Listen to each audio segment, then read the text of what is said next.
he and I have been friends for quite some time. Excellent. Excellent.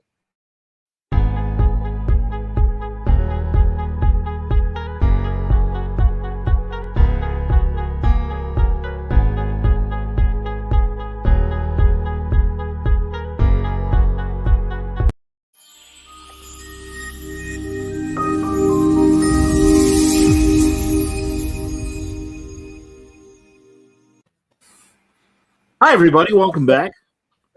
Hello, Bill Cox. Good to see you.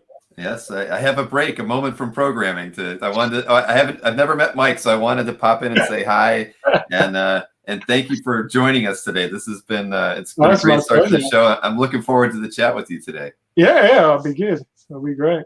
Absolutely, man. I sent you a message, Bill, on the private chat because we definitely want to show Mike's art that is there on I guess Ruben the Collector's you know what page.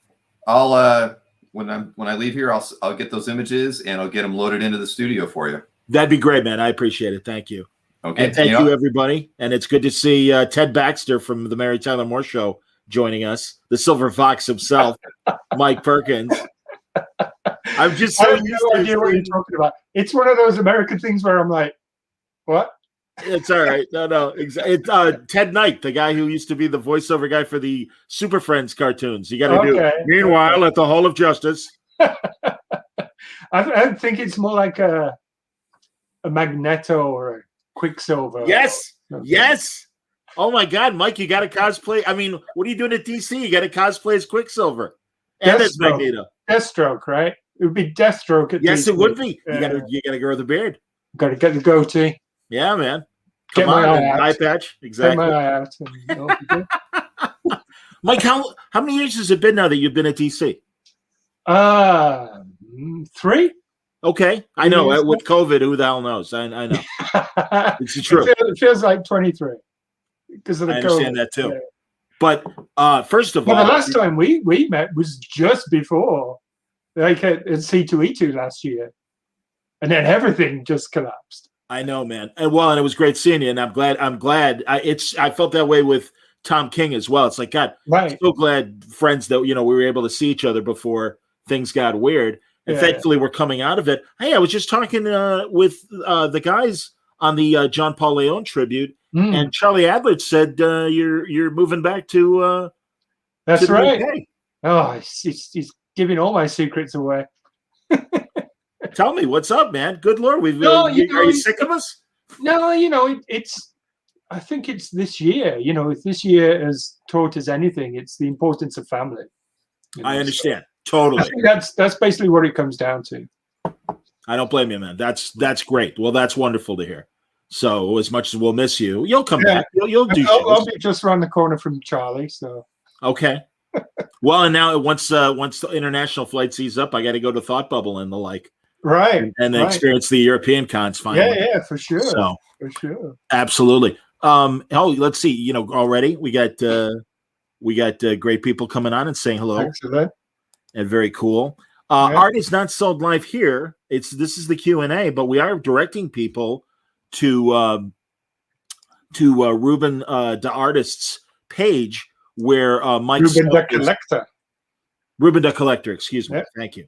Ruben the Collector, and that's where you can go to purchase some great stuff from Mike, and we hope in the hour to be showing some of the great stuff that Mike has been doing recently. So let's talk Swamp Thing and Rob Lee. Great collaboration, and I mean, again, your beautiful style is up to the task, but this is really great. I really think Ron has an interesting take, and of course, technically a different Swamp Thing. Oh yeah, totally a different Swamp Thing. That was one of the things that kind of really enticed us, I think, because we were talking about it, and I think it kind of came out of the 5G thing, and then that kind of fell apart. But this was still strong enough to carry on this idea, and there was just this chance that we were talking, and we kind of decided that Alec Holland's story has been told, basically. Agreed. and told very well. Yes. And retold very well. So it was kind of refreshing that we were starting with a new guy. But it's already been established within the Swamp Thing history that, you know, it's a continuation. Yes. It is, you know, the green has gone throughout history. It's not just the one person. So it was already established anyway. Even from the offset, you know, when the first Bernie Wrightson story, you know, is now established as a different guy. And then when they relaunched the series, it was Alec Holland, you know, so it's already been pre-established that Swamp Thing is not the same character all the time. Yeah. And of course, with Ram's background as well, he really wanted to bring in an Indian character and talk from where he knows, you know. So it all worked out perfectly, really, you know. And Swamp Thing is just one of those characters I think everybody wants a crack at some point. That's excellent, man. No, I again, it's beautiful, and we're only getting started. I mean, you're only like 5 issues in or so, right? Yeah. Just I'm halfway through issue 6 at the moment. Sorry, Tom. I was just going to ask, in terms of design, because it has to be familiar and different at the same time, obviously, because it is a different avatar than Alec Holland. Right. So yeah, you know, I mean, what were you thinking? What was the? Well, kind of. He's a lot more slimmer, athletic. I don't see him as tall as the Alex Swamp Thing. I mean, the Alex Swamp Thing was 7'5" or whatever. Yeah. I mean, you know, he can change whatever his height is. I mean, that's neither here nor there. Right. But I see him kind of more, you know, 6'5", 6'6", something like that. And plus the fact we're starting at the beginning of his road. And so he's also learning how to control his body, how to control the green. And at the moment, Levi, the main character in it, he can go backwards and forwards between the swamp monster and the human body. So that's an interesting take as well. And it's not like a Ghost Rider thing where it's the human body and the host takes over. It's more like the Swamp Thing builds the body. Like Levi's memories are still so on the surface that the vegetation builds the body. Understood. I'm bringing up a cover that I believe is you. Is this you? Yeah. There you go. Yeah. There you go. Great example right there, man. Great stuff, and truly, I love the way the story began in Future State, with a lot of questions, and again, you know, getting to where we are now currently.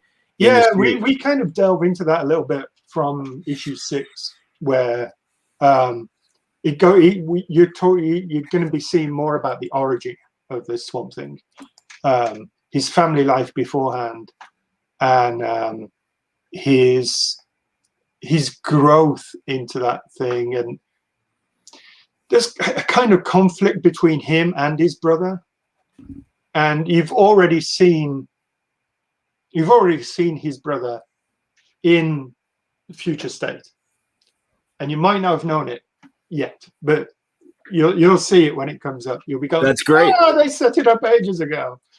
That's excellent, man. Well, and as you say, it started with 5G and now is kind of morphed into Future State and Infinite Frontier. I think most of the Future State things were coming out of 5G, I think.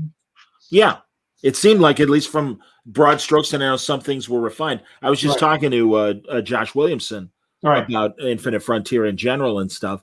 You know, I like what's going on. I really think that it's again familiar but fresh at the same time, and I like the way, as you just alluded to in Future State, that there are still questions to be answered as far as you know, everything that's going on, and that's great. That's what the reader needs.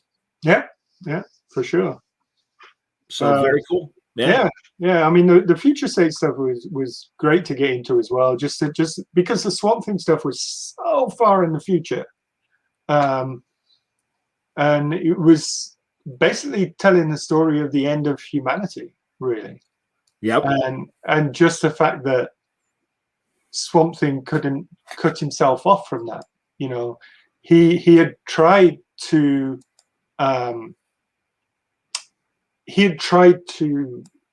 establish his own community of swamp creatures using elements of himself.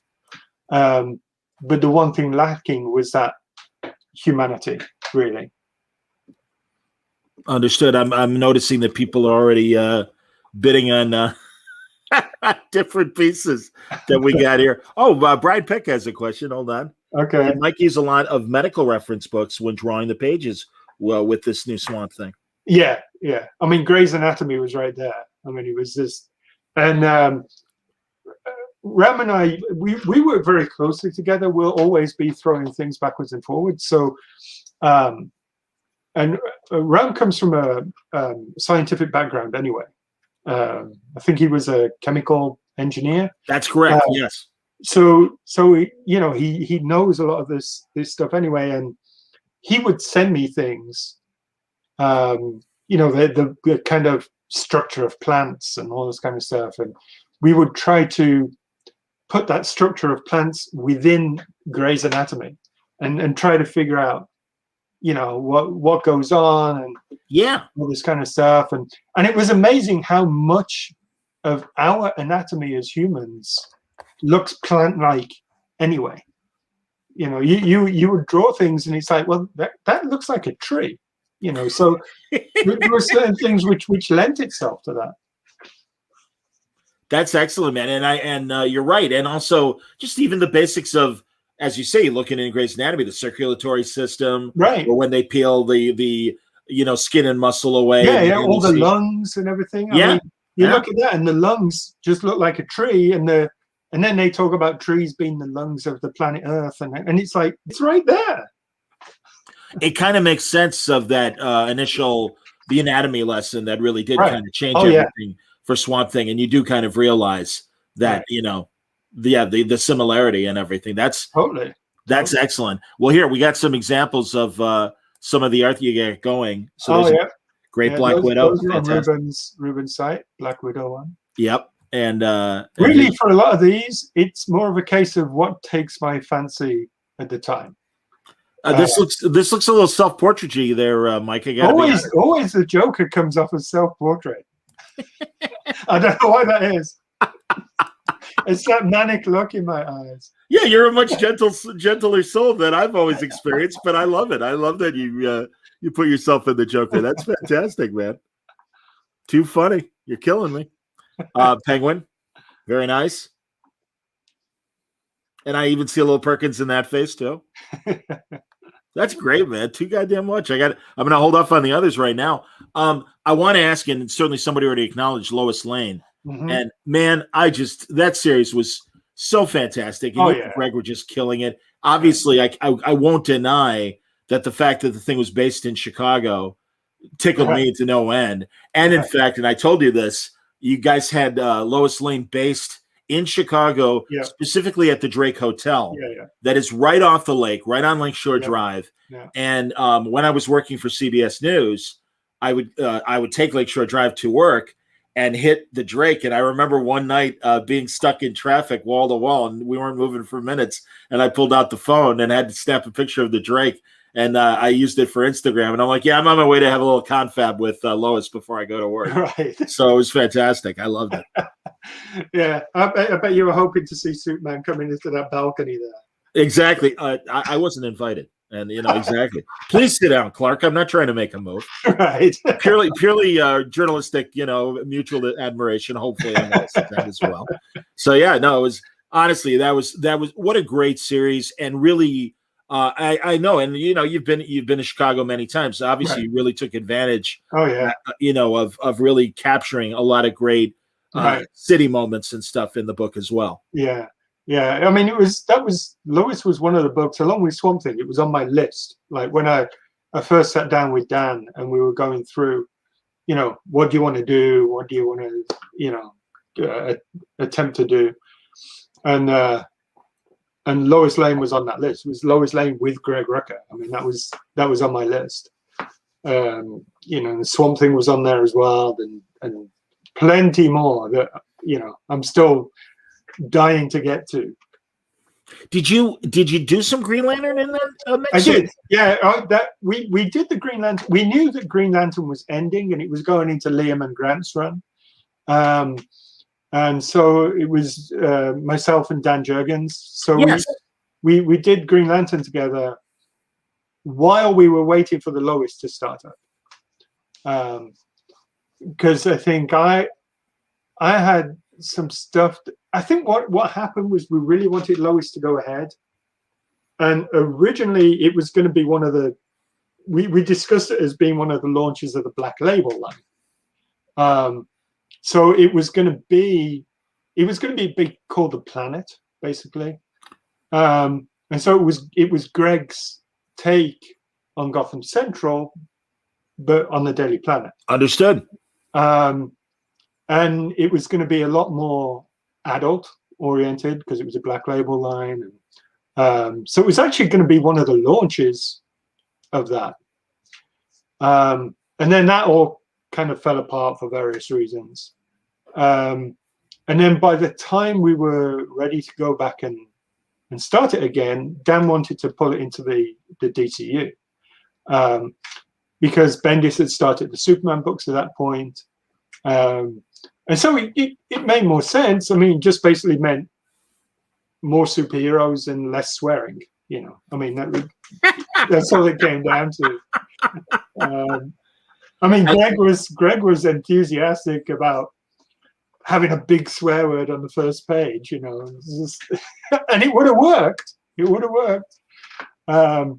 But maybe we can still use that at some point in the future. Maybe we can still do a Planet book. I certainly hope so, because I've said this. It's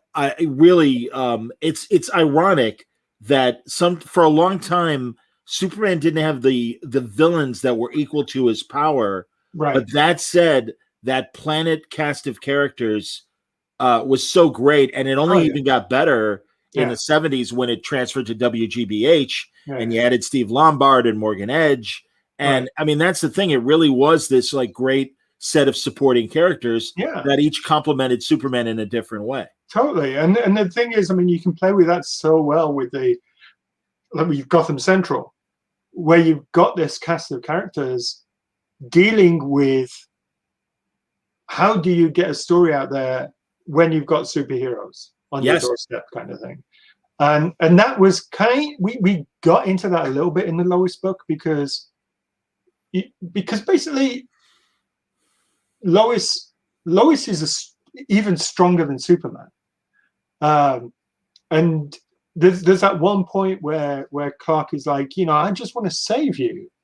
And she's like, no, back off. This is my story. If people are if I'm in danger, I'm doing my job right.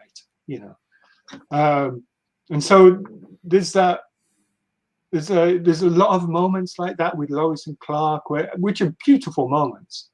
And even Greg would put it in the script. It's just like they're walking along the riverside, and they're having this conversation, and they stop and they kiss, and get over it. This is a kissy book. This is it's great. But no, you're right, and he's right. Hey, listen, I'm no genius, but ever since I've been doing word building for 16 years now, and from the start, I'm like, why isn't there a Lois Lane book? Right. The great thing about Lois is Superman could have anyone he wants. She is the most fascinating woman in the world to him, but also to all of us. We know how great she can be, and she is absolutely, and especially well before Me Too. And the need that we've all known has been there for more female-based books. It's like, this is a no-brainer. This is an investigative reporter that gets the job done, is a better reporter than Clark is. Right. And that talent can take her throughout the DC world and universe for that. Right. And plus the fact that she's respected by everybody in the DCU. Yep. You know? Even the villains. Yeah. Even Lex Luthor knows he has to be on guard when he's dealing with Lois Lane. Yeah, I mean, Greg and I talked about Lois, that she's probably the only person in the DC universe who knows when Batman's disappearing behind her. You know, she's that smart. She's just like, oh well, he's done it again. Yeah. She doesn't turn around and go, oh, he's not there. You know, she knows. And everybody in the DC universe respects her completely because that's her superpower, you know. Her superpower is that she's probably the strongest woman out there in the DCU. I was worried a little bit about the introduction of John Kent and how it might affect Lois's ability to still be Lois and then also be a mom. But I think that's been well handled by all the writers as well. Totally. And you guys had great moments of John and Lois as well, meeting on the Riverwalk and that. Right, and going for pizza. That's right. Yeah, it was a good book. I really enjoyed it. It's one of those books that you know that you could just carry on and do it. I mean, how long? I mean, what was the first Lois Lane series? I don't know. Went on for 165 issues or something. I mean, I was telling Greg, it's like, we got to get to 166, man. That would have been great. I know, man. I hope that that you get a chance to get back to her if you'd like, and also Greg for that matter as well. Yeah, I still think that planet thing has legs. So I agree with you, man. Perhaps one day, you know, I'll have to talk Greg into it. Mr. Red Jack, and folks, please feel free to bring up questions or comments. But Mr. Red Jack 12 says, Doc Multiverse Crisis was a fantastic book. Loved your take on the JSA. Truly heartbreaking. One of the best stories in a long time. Yeah. Steve Orlando did a fantastic job on that. It was the first time I've worked with him, and we've talked about working together before, because he's such a Union Jack fan. And Ruben was I'll go backwards and forwards with Ruben, you know, about this, and Ruben was like, yes, do it, you know. We're all glad you did, man. Yeah. Seriously. It was nice to actually get a bit of that superhero action going again after Lois, because it's a very down to earth book. Yes. So it's nice to remind people that you can still do the superheroes, you know, because you know, people have short memories, especially editorial sometimes, you know. Well, and you were doing, you know, even years earlier and stuff at Marvel, you were doing, like, weren't you doing Dark Tower? The Stand. Excuse me, The Stand. Yeah. I know it was a Stephen King. I forgot. It was definitely Stephen King. But yeah, I mean, that's the thing. That's like, you know, great bookstore fodder, but not necessarily direct market. Right. And yeah, like you said. So you said, was it Orlando that you said was a big Union Jack fan back in the day? Yeah, it was. Yeah. We spoke at one of the megacons we were out, and we were talking about Union Jack, and he was saying, "Oh man, I'd love to do a Union Jack book," you know, and that's funny. You're always Craig, for my audio audience. Chris is saying Mike's always the best dressed generally. I'm just trying to think. Spurrier always wears pretty good clothes. Art and Franco usually come dressed. Yeah. You know, I don't know if you know Mulcher. I don't know if you know Mike Mulcher from 2000 AD. No, I've never met him. All right. Well, he's one of their marketing guys, and he's always spoofed up. He looks good, man. He's got the old tweed on and everything. Who are you looking for? I mean, who's your old group in the UK when you get back? I mean, obviously Charlie's happy that you're coming back, but Charlie Adler. But who else is a part of your group back there? You know, there's a lot of people around that area. Charlie's there. John Wagner's there. Oh, great. Robbie Morrison, Christian Ward. So there's a bunch of people around there. But I mean, when I was over there, I mean, it's not that far from Birmingham.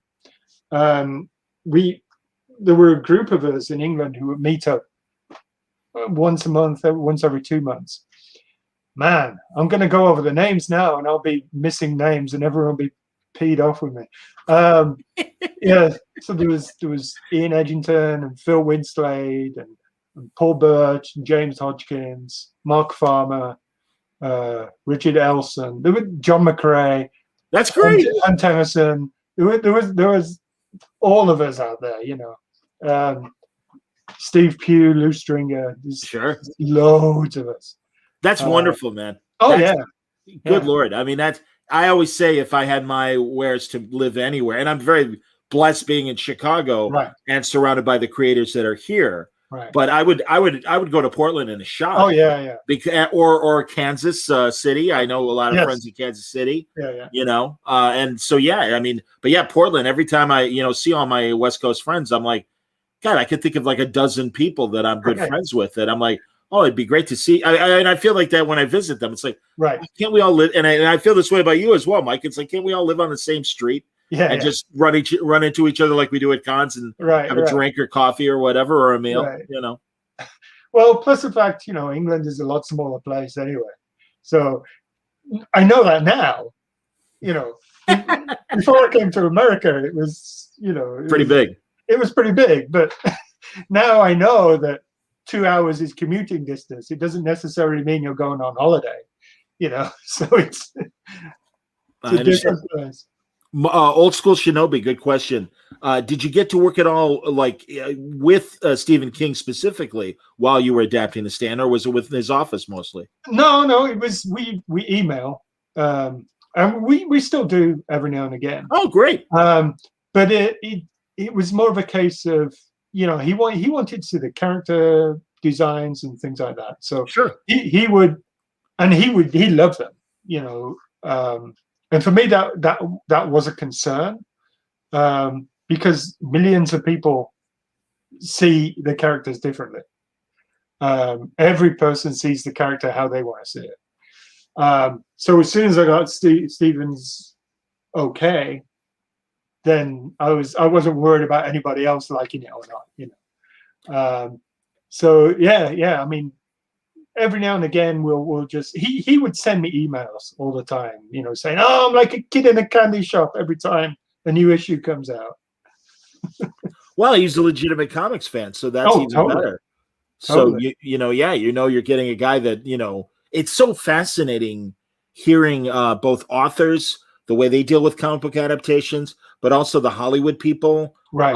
I remember I had a great conversation with Jerry Wardway about Batman '89. Right. And it was so amazing that, he had to do the likenesses then. That was fantastic. That was probably one of the best adaptations ever.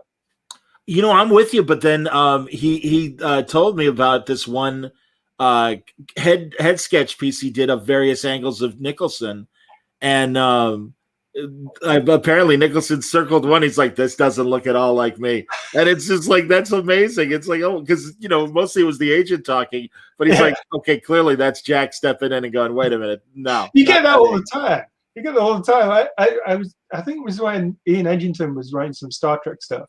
And I don't know who was drawing the book at that time, but he would get things back saying little things. Like Picard with Patrick Stewart write back and go, well, my head's not that shape, it's more pointy.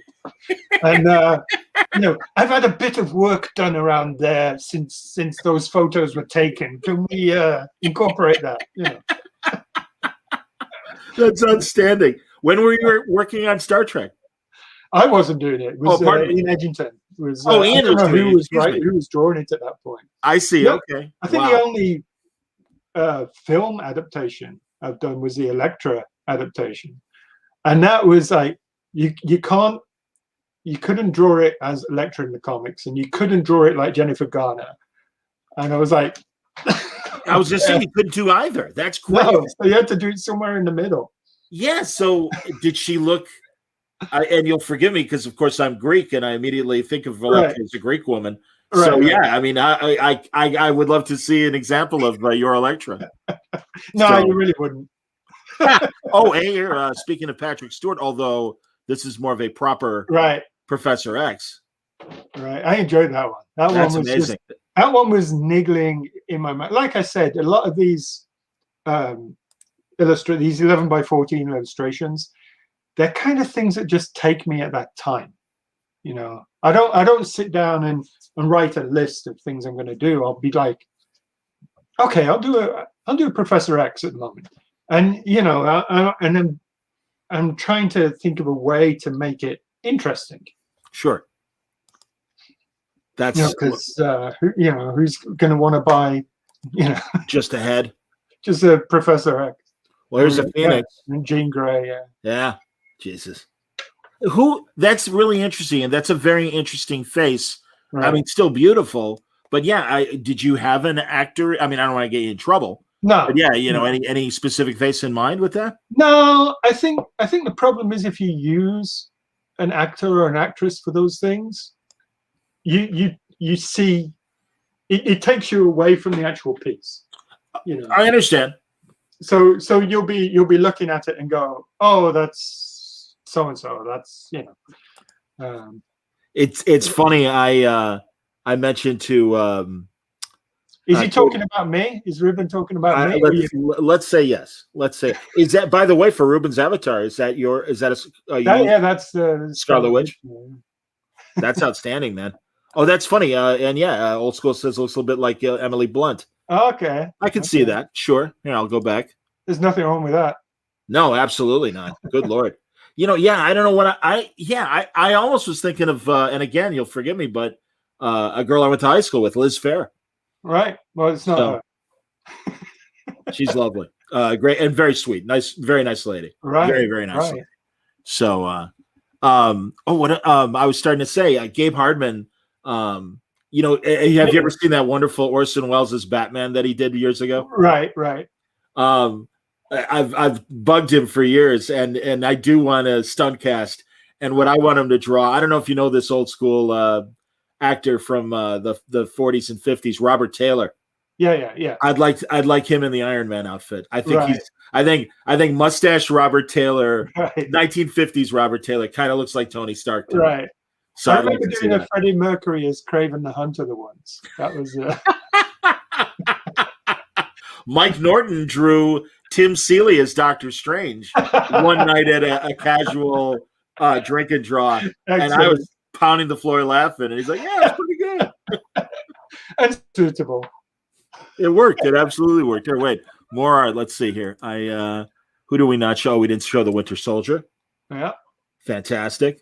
Did you watch the show? I haven't, I haven't really seen a lot of other stuff. I'm usually working, and then when I'm not working, I'm with my wife and daughter, and then if we do sit down to watch any TV, it's usually a British murder mystery thing. Nothing wrong with that. Yeah. I mean, it's not from a case of not wanting to see it. It's just having the time to. I understand. To sit down. And especially with a young daughter as well. I mean, she's 11 now, but even so, you can't sit down and watch certain things. So. Well, sure. No, I understand. Definitely. Speaking of British TV, I have both BritBox and Acorn. Right. Because I love British television. Yeah. The show I discovered on Amazon that I wasn't aware of from the early 2000s. It's Nick Frost is the star, and it's called Hyperdrive. Oh yeah. Really funny. Yeah, I haven't seen it, but I've read a lot about it. It's very much like the Orville, right? In terms of it's definitely a Star Trek trope, but it's its own thing.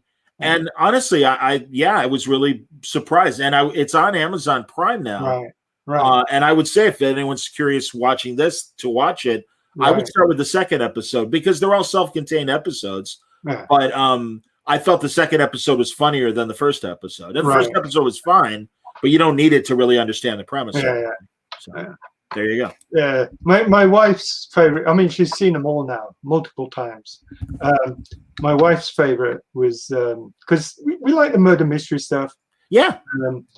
But her favorite was Rosemary in Thyme, which is because it's murder mystery and gardening. That's great. Well, being here with America now, the Lifetime movies, they've got the Gardener mysteries, they've got the crossword puzzle mysteries, they got the mysteries. There's like a whole cottage industry of or Hallmark. It's Hallmark that Oh, really? Detective films and Okay. stuff. But no, that's great. I love that idea, dude. I mean, Broadchurch was fantastic. Right. You know what? And a little grisly for the 11-year-old, obviously. Right. Yeah. What else are you showing your 11-year-old as far as good Brit TV? Murder. You know, it's really weird that the one program that we didn't even think of showing her, which she kind of, it's like they want to see. Also wants to see Mike's adaptation of Luther, which no problem. That'd be pretty cool. The one program that we started watching and we thought she would have no interest in whatsoever, and she really got into it, was the Upstart Crow. Have you seen that? The Shakespeare, comedy Shakespeare. Yes. And she absolutely loves it. And because of that, she's really got into Shakespeare as well. Oh, wow. And she's actually rewritten the first scene of Macbeth into a kind of COVID era kind of thing. Oh, is that the Three Witches, right? Isn't that? Yeah. All right. There you go. A Tampa-based COVID era Macbeth. That's fantastic. That's a great idea, man. All right, a writer in the making already. That's right. She can write them. I'll draw them. Just. Oh God, I agree with Old School on all of these British shows. He liked Lovejoy, A Touch of Frost, and Foyle's War. Big Foyle's War was great. I like Foyle's War. Yeah, I like the actor in it who just. It's almost like a Columbo thing, when he'll just be looking at the guy and he'll be saying, "No, you're lying." You know, it's great. It's just like, and I love the home front wartime stuff, right? That British TV really gets into, right. I'm always fascinated, and Cold War stuff as well, right? I'm always fascinated by that stuff. Yeah. So, all right, and Natalia as well. She's really into Doctor Who at the moment. Oh, that's great. She loves it. It was the 13th Doctor who got her into it. It was like a woman doctor, you know, because every now and again I would have said, "Oh, let's watch Doctor Who." No, I'm not interested. And then the 13th Doctor came out, and that was it. She was interested. And then she went back and started watching the 11th Doctor. But the 11th Doctor that's the star for her, you know. David Tennant? Matt Smith. It was Matt Smith, sure. Yeah. Oh, God. Well, yeah. No, I can appreciate that. Sure. Yeah. So wasn't he incredible? I don't know if you were watching The Crown. Oh, yes. Yeah. God, I love The Crown. And, man, he was amazing as Prince Philip. Right. Really. I mean, I've always liked Matt Smith, but I really felt his acting went up a notch in that series. Yeah. With there was a conversation on one of the other. So I think it was a GalaxyCon thing, and there was a Doctor Who roundtable, and myself and Natalia sent a question in, like the guys are doing here. Sure. And she asked them about the fez. You know, do you still like our fez is still cool? And so they all talked about it. And Matt Smith ran away from the camera and put the fez on for her, and that was it. She was of course. That's fantastic. Oh, Brian Peck wants to know who your favorite Doctor was. That's difficult. Oh man, that is difficult. I mean, my Doctor, when I was first aware of, I guess, was Tom Baker. Okay, so Peter Davison was more my Doctor because that was when he changed. Yes, that was the first one I was most aware of. But I don't know. That's difficult. I do love Matt Smith stuff. So there's Matt Smith and Peter Capaldi are kind of head and head. But I do love the Paul McGann stuff, even though most of it's on Big Finish on the audio stuff. I'm so with you, Mike. Yeah. I truly, Big Finish is so great. Their Doctor Who stories are so on the money, authentic feeling, and I mean they spend the right money and they cast well and they spend the right money as far as writing goes. I mean, these are real people that get it and love it. And I know prior to Big Finish, Nick had been like kind of progressing to that point, making all those Doctor Who fan films he was doing before finally doing Big Fish. And McGann and also Colin Baker, I feel, are really redeemed by the Big Finish productions, and especially poor Colin with all the starts and stops that he went through during his run, and frankly, poor scripts. Right. And I think better served with the Big Finish stuff. Yeah, one of my friends, he writes for Big Finish every now and again, and he's a huge Doctor Who fan, and he always says the best answer for that. Who is your favorite Doctor? The best answer is the favorite Doctor Who is the one, whoever you're watching at that moment. Well, sure. You know, it's the same person. You know. Well, so, of course, that's true too.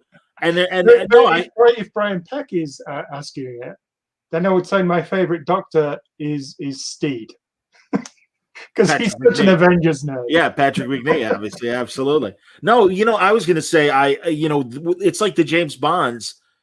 There's no such thing as a bad James Bond, and I know people might pick on George Lazenby or might say that Timothy Dalton's 2 movies weren't as great as the rest. And those, I think the Dalton movies have flaws. But as far as playing James Bond, I don't think there's any bad James Bond. I think they're all great, including Lazenby. And regarding the Doctors, apart from Woody Allen. Yeah, there you go. Jimmy Bond, Casino Royale. Absolutely. The first one. David Niven, a fine James Bond in his own right. But I think my favorite is John Pertwee. Right. I love Tom Baker. And really, really appreciate it. But we got in Chicago after the Baker run. They gave us the Pertwee run along with the Davison run. And it was like, and I love Davison too. And I got to meet all 3, which is incredible for me. And Baker was amazing and gregarious and wonderful. And Peter Davidson was very sweet. Sam Dickinson was with him. I met Peter in a bar in Miami. We were talking for a long time. And he was lovely. He was such a lovely guy. And I've heard Tom Baker in the background in a pub in London. I was there with my agent, and all you could hear was Tom Baker in the background. Oh, well, that voice, that Tom Baker voice. Yes, hello, Romana. Yeah. Oh my God, I love when Colshaw interviewed him as Tom Baker. On whatever show it was. I've seen the YouTube clip. Colshaw is amazing. Good Lord, as someone who half-assed did voices on radio for years, really appreciate a fine impressionist. And Colshaw is just, especially when he does Baker, it's like, oh my God.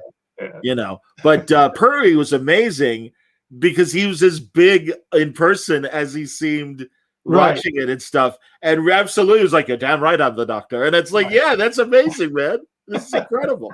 Couldn't have been sweeter. All 3 of them, real great gentlemen, really. I'm really hoping, now that they brought David Bradley in as the first Doctor, I'm really hoping that they bring Sean Pertwee in as the for the next anniversary thing. Yes, because he really facially looks like his father. Even more so now. Yeah, and you give him the right wig, and he really could do it. And I bet I bet it happens at some point. There's a picture of him out there in the same costume as his dad, as the Doctor, and it's spot on. Absolutely, man. And that was really, I wasn't a big fan of the Gotham television show. My exception was I really liked the way he played Alfred. And it really was great. So no, I'm with you, man. That's so goddamn funny. Absolutely. I love the Doctor Who tangent. That's wonderful. A couple more pieces. Here's Wolverine. That's what we always do when we get together. We always just talk about whatever. Exactly, man. No, this is what we do. We hang out and we talk. Absolutely. So Wolverine, beautiful. That's outstanding. These are great, man. And again, I'll put up the URL, but it's at hold on one sec. Didn't I have it? Where the hell is it? Somebody had it. Hang on. I believe there it is. Ruben's booth is right here, everybody. There you go. So that's where you can pick this stuff up. Amazing stuff. So obviously Swamp Thing's a full-time job and everything. Are you doing covers or anything like that as well? Well, the covers for the issues, but not for anything else. So just it really is like a full-time thing. Issue 5, we've got John McCrae coming in to do an issue. and most of that came about because I bought his the Mighty World of McRae thing he did on Kickstarter. Yeah.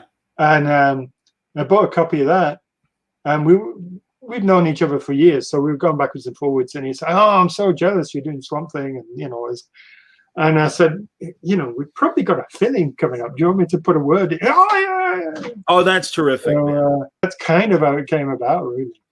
So it's nice to see a different take on your character as well. No question. But then with 6, when I come back in 6, we got the basically the Suicide Squad is sent in to take him down. So that's really interesting, and we kind of delve into the origins at the same time. So we're playing on different time. There's memories in there, and then the Suicide Squad are coming in. And, are you able to reveal which members of the squad? I don't know. Okay, all right, no problem. We don't mind surprises. Peacemaker's in there because he's one of the main guys at the moment, but I don't know how much else I can say. Okay, no, I understand. It probably doesn't make one spit of difference, but no. Well, and I mean, really, Mike, how many of the DC heroes have you had a chance to really draw so far? I mean, obviously, Lois. You had Superman and Batman show up. Yeah, we had Batman on different things. We had Batman and Diana talking in one of the books. Bruce and Diana talking in one of the books when Superman revealed his identity, and there was that big. Can't even remember what it was called now. Just Superman Heroes or something. Yeah, Bendis was putting together. So. We Greg and I worked on that one, and then of course the JSA thing was right. Of course, fantastic. That's cool. I mean, the DC heroes I haven't even touched yet. I was going to say, mentioning Peacekeeper, is that your first Charlton hero? The Peacemaker. Yeah. That's what I meant. Peacemaker. Excuse me. And it's this is interesting, and I'm gonna have to zoom in on you. But John sees the cover to Ruse number 7 on the wall behind you there. Hold on a second. Here we go. Boom. He is such a ruse nerd. There it is. He's got most of the covers himself, actually. Oh, that's great. That's excellent. Yeah, but he hasn't always. Looking back, man, that was always one of my my favorite runs of yours was Ruse. I thought that was a great series that you and Wade did. Back in the cross-gen years, and that's what. Is that what brought you to the States working in CrossGen? Yeah. They wanted everybody working in-house, so it was more of a case of, we'll go for 3 years and make some contacts. And that was in 2001. Wow. I know, another lifetime ago. Exactly. Right. Well, even before your daughter was born. So, yeah. Totally. Yeah. That's amazing. So, do you stay? I mean, are you friends with any of the artists from the CrossGen experience? Yeah. Oh, yes. I mean, everybody is. I don't think there's any bad feelings between any of the artists whatsoever. A lot of people went back to where they were living before. There's not really that many people around here.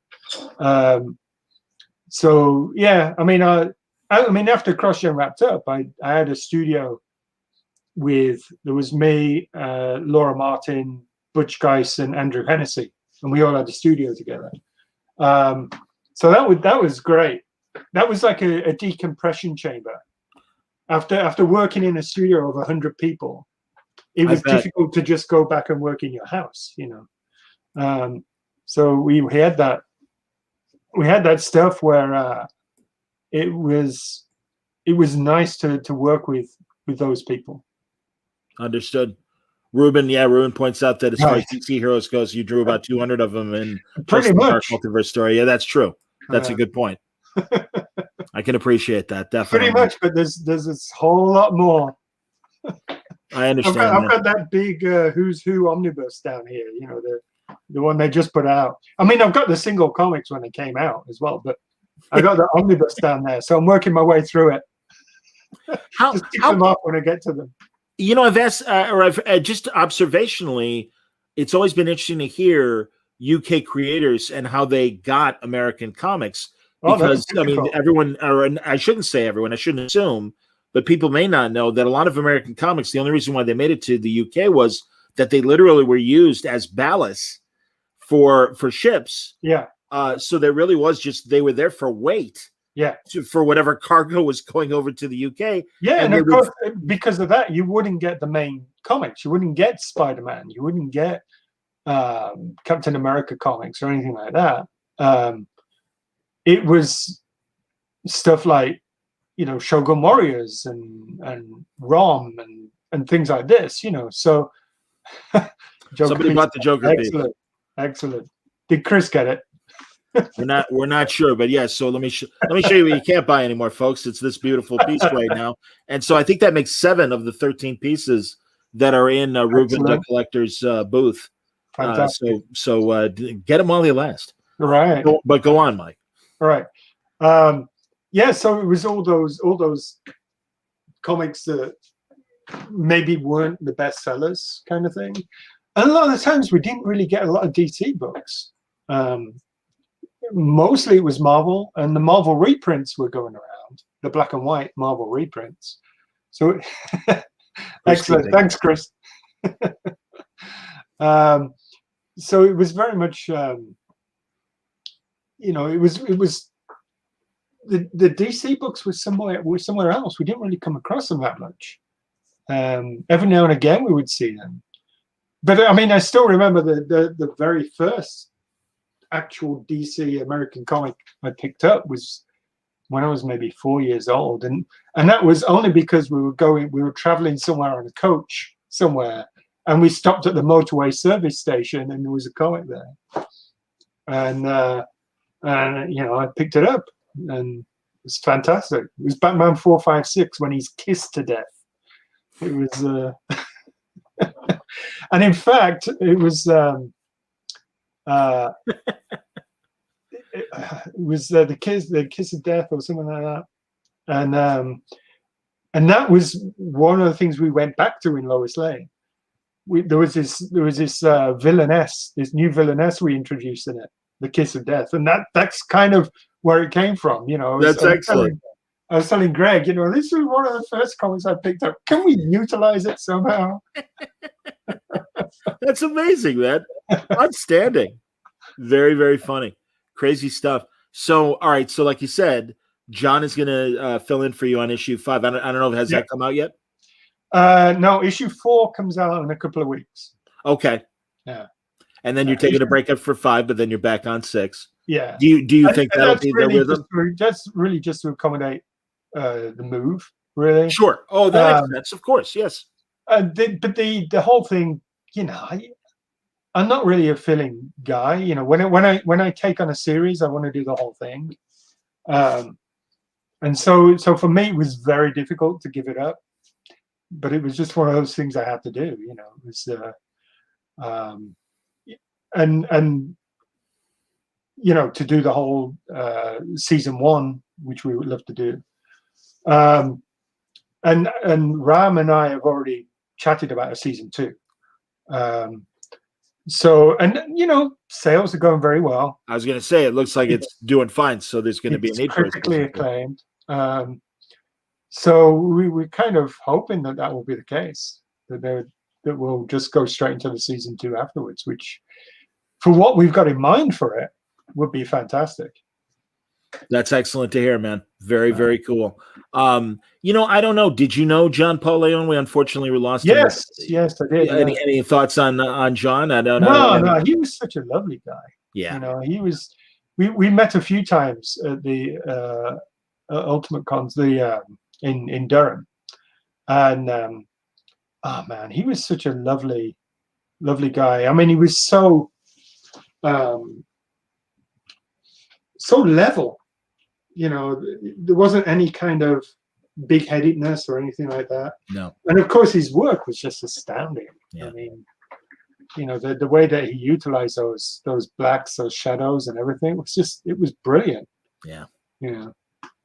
No, I agree with you, man. Yeah, it's I mean, a great guy, and then thankfully, again, the legacy of books that he did will live on. I mean, we've seen that with Darwin in the last 5 years, right? and I know that John Paul's stuff is going to live on. So Yeah, that's great. Well, there's a GoFundMe page, of course, for a memorial for him. And this weekend, Comic Art Live is urging people to go and contribute to that. Right. And also, there's some pieces that Mark Hay, John's former art dealer, and other artists as well have donated pieces to support that GoFundMe. And I'm just pointing that out because I made a commercial for that as well for the weekend. So if you don't see it, we just want to make people aware of that. So yeah. But yeah, no, Mike, I'm so glad that Swamp Thing's going as well as it is. And I think you and Ram are telling a very intriguing story that everyone is excited to be reading, and I'm glad that's going well. And again, you seem very at home at DC, and I look forward to more DC work from you in the current and near future and everything. So congratulations, good luck on the move. Stay safe, and I'm sure this is going to be great for your daughter. It's going to be a great experience as well, going in. Checking out a new environment. She okay with the move? Oh, totally. That's great. That's great. Excellent. All right. I guess there we go. Ruben saying shout out to Mike Spicer. Yes, of course. More Pale Wanderer. Oh, and thank you, Ruben. I appreciate it. I think I knew it was going to be an easy, great conversation as always with Mike Perkins. This is what happens when we see each other at conventions. You're one of the first creators I ever met, Mike, and you've always been beyond a gentleman, and then a good buddy and everything. So as always, it's great seeing you. And hopefully we'll see each other face to face in the real world sometime soon. Do you know what your next public convention might be? It's going to be post move, obviously. Probably not. I've been in talks with the guys in Raptors, Norway, for the Bergen Festival. Yeah, they still don't know if they're having it yet. They usually have it in September. But I've also been talking to the Thought Bubble guys as well, because they've got one in November. Very cool. So I might be doing that one. That's great, man. That's excellent, dude. Thank you for your time. Really glad you're doing this. Anytime they want me in Chicago, I'll be there. And I don't blame you. Absolutely, man. And I want to once again, it's Ruben the Collector's booth here at Comic Art Live, to go there for the remaining pieces of some incredible work. The best thing about the online booth is that they can't see you eating your lunch behind the table. That's the best thing. Dude, great seeing you. Take care of yourself. Okay. And everybody, thanks for watching. Stick around, because in the next hour, it's Jimmy Palmiani and Amanda Connor. And that's going to be a great panel. I'll be back tomorrow, and I've got two great panels with Hillary Barta and Tony, not Tony Webster, not Tony Chastain, Tony, damn it. Tony Parker. I figured it out. I'm like, come on, brain, move. All right, I did it. All right, everybody, take care. Thanks for watching, everybody. And we'll talk to you in a couple minutes.